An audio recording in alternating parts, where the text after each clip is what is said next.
হয় মঙলদৈ গেৰিমাৰীত এক হৃদয় বিদাৰক ঘটনা সংঘটিত হৈছে। এই মুহূৰ্তত আমি উপস্থিত আছোঁ মঙলদৈ গেৰিমাৰীত আৰু গেৰিমাৰীত এটা পৰিৱেশ দেখুৱাবলৈ বিচাৰিছোঁ।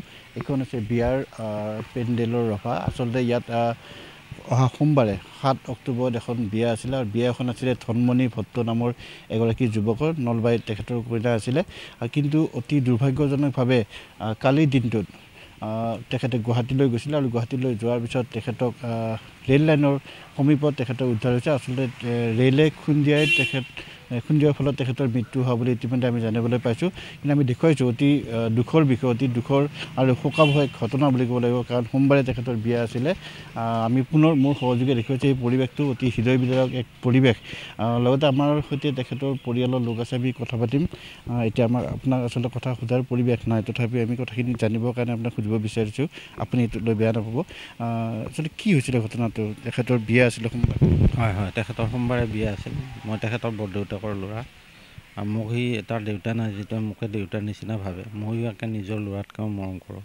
মোৰ ল'ৰাটো এক্সিডেণ্টত ঢুকাইছে 18 বছৰ, 17+ বয়সত। সি মৰোতে মই যিমান কষ্ট পাইছিলোঁ, এইবাৰ এতিয়া মই বেছি কষ্ট অনুভৱ কৰিছোঁ।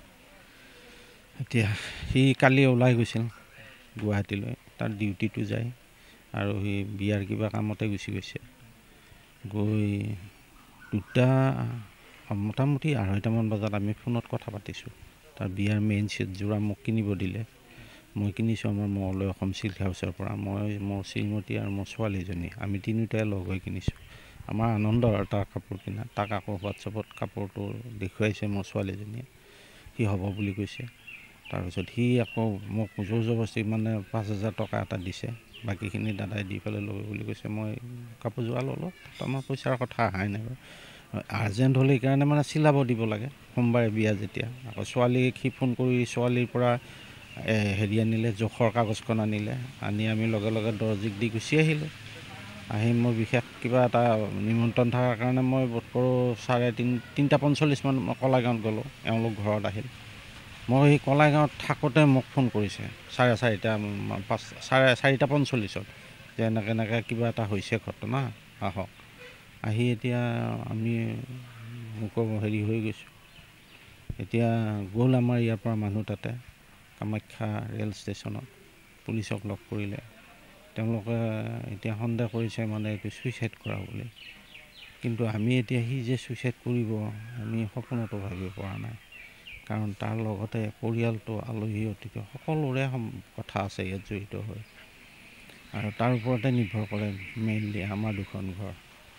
এই ঘটনা হ'ল, তেওঁলোকে পষ্টমৰ্টেমটো আজি হ'ব। আমাক ৰাতিপুৱা 10টা বজাত GMCH পোৱাকৈ মাতিছে। আমাৰ মানুহ গৈছে GMCHত। আজি পষ্টমৰ্টেম হ'ব। পষ্টমৰ্টেমত কি ৰিজাল্ট ওলায়, এতিয়া সেইটো আত্মহত্যা নে কোনোবাই কিবা বেলেগ ৰহস্য আছে, সেইটো আমি এতিয়া একো ক'ব পৰা নাই। দিবলৈ বেয়া লাগিছে। তথাপিও এটা কথা সুধোঁ, কিবা তেনেকুৱা কথা আপোনালোকক জনাইছিল নেকি, বা তেনেকুৱা কোনো কাৰোবাৰ লগত কিবা শত্ৰুতা কিবা আছে? এটা সাধাৰণ এটা ৱৰ্ডো নকয়, সি কোৱা নাই আমাক। সদায় হাঁহিমুখীয়া। মইতো সদায় খবৰ কৰোঁ, আজি কি হ'ল, কিমান কি হৈ আছে দাদা, অমুক তমুক কয়।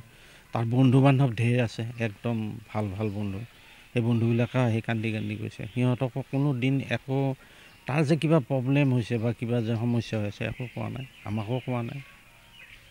কি ক'ম আৰু, বিশেষ হেৰি কৰা নাই, আমি একোৱে গম নাপালোঁ। সেইকাৰণে আমি মুকবধি হৈ আচলতে বিয়াৰ বজাৰ যেতিয়া তেওঁ নিজে কৰিব গৈছিলে, গতিকে তেওঁৰ মনত কিবা তেনেকুৱা ভাৱ থকা কথা আহিয়ে নপৰে?